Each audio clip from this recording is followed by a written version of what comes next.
Hello learners of all ages, my name is Mr. Montgomery. I teach 4th and 5th grade math, and today we're going to be learning how to multiply by two-digit multipliers.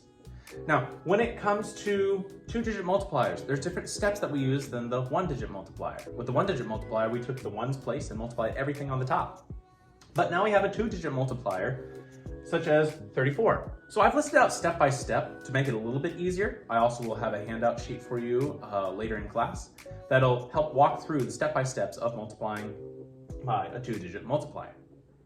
Now, we have our multiplican up top, multiplier, and we're just looking for our product.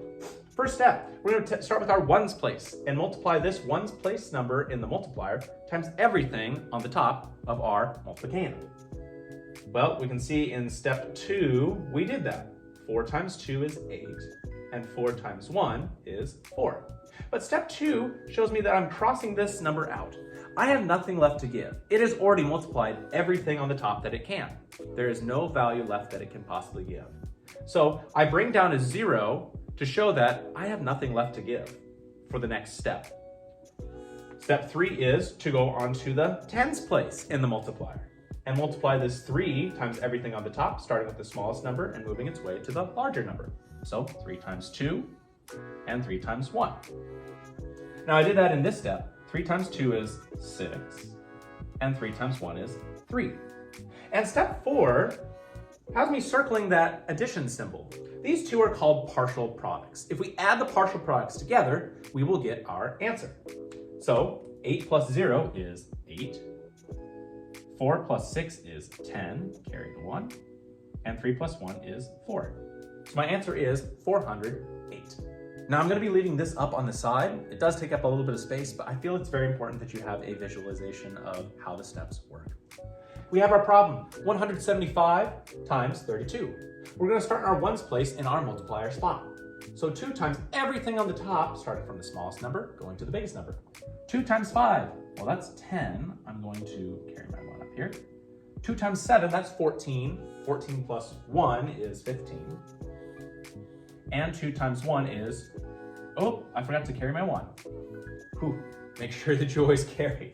So 2 times 7 is 14, plus 1 is 15. There we go. 2 times 1 is 2, plus 1 is 3. All right, I've gone all the way that I can with this 2 multiplying towards the top. I'm going to cross out this 2, and I'm also going to cross out the numbers that are up here. Because if I keep the numbers up there, it's going to confuse me when I start to carry with the next set of numbers. So I'm going to bring down a 0 right here. And I'm going to be starting with my 3 in the tens place.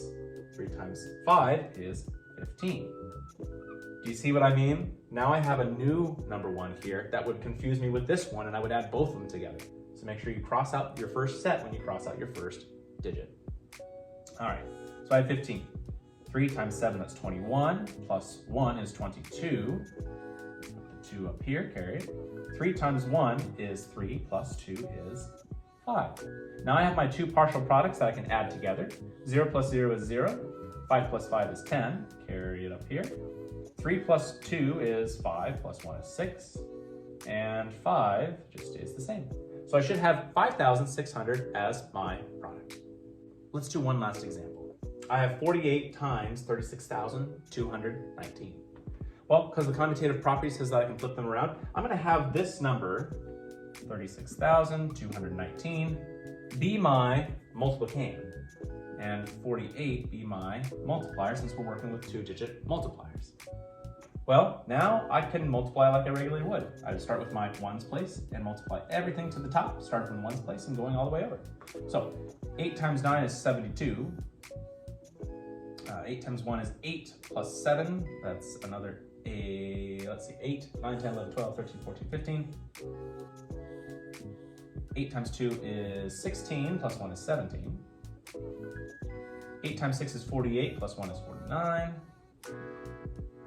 And 8 times 3 is 24, plus 4 is 28. Add a comma. Okay, I'm going to cross out everything for the 8 because it has nothing left to give, which means that these should also be crossed out, the numbers that I carried. I'm going to bring down my 0, very, very important. Okay, now we have 4 times things. 4 times 9, well, that's 36. 4 times 1 is 4, plus 3 is 7, comma. 4 times 2, that's 8. 4 times 6, well, 6 times 2 is 12, and 12 plus 12 is 24. And 4 times 3 is 12, plus 2 is 14. All right, I have my two partial products. I'm going to add them together. 2 plus 0 is 2. 6 plus 5, that's 11. 7 plus 7 is 14, plus 1 is 15.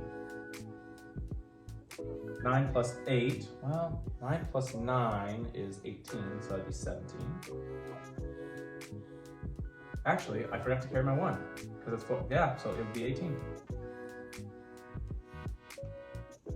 Carry my 1. Okay, so put that 8, 9, 10, 11, 12, 13. And then 4, 6, 7. And then the 1 stays the same. It should be, our product at least, should be 1,738,512. All right, my 5th grade friends, if we take a look at page 39, we will see that we're going to be doing practice problems number 3 and 9.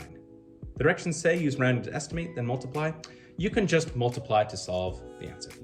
If you have any questions on multiplying by 2-digit numbers, please let me know when you come to class tomorrow.